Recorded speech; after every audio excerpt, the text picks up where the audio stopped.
We've got a lot to talk about. On January 7th, 2025, the Eaton Canyon fire scorched Altadena, torching everything in its path. Homes, wealth, and legacy burned in one night. But will Altadena rise from the ashes?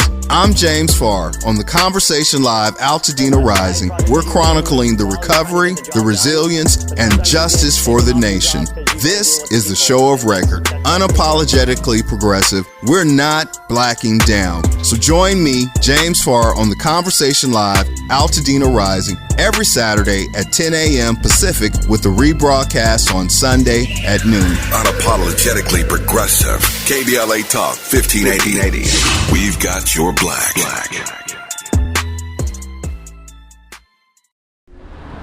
James Farr, host of KBLA's Talk 1580, Conversation Live, Altadena Rising. We're chronicling this for the nation.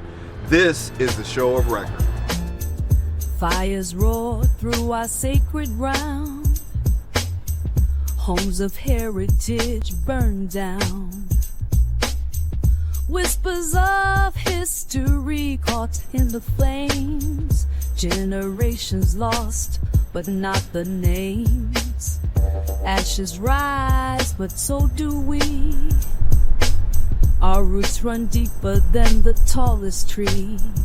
Altadena, Altadena. We're standing at the corner of Altadena Drive and New York Drive. And just over my shoulder to the left is the ignition point of the Southern California transformers, which are alleged to believe the impetus of the January 7th Eaton Canyon fire, which devastated Altadena. Here, I've lived in this community for about 25 years. I've lived in both Northwest Pasadena, and now I live in East Pasadena, just about a half mile, 3/4 of a mile from where we're standing right now. So it's interesting that, you know, in production we look at it at the magic hour, golden hour, kind of that sunset hour, that hour before the sun is dropping and coming down. There have been times when you could look up at the mountain range, and normally the topography would kind of be colored with kind of a greenish color, because that's where, you know, shrubbery and possibly trees are. Now the mountain looks much more exposed and much more barer.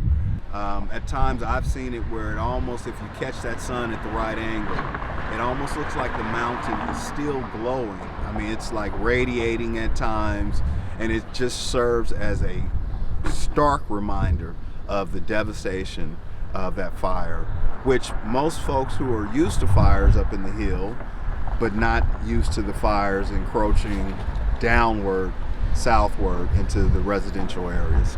Where we're standing is considered East Altadena. Lake Avenue would be the dividing point in this community. Historically, Lake Avenue has been the gentrification, or the redlining point, which separated a mostly white, affluent community in Altadena, as opposed to a predominantly African-American community which lives west of Lake Avenue. Altadena, Altadena. Altadena, from the ashes will persist. Oh.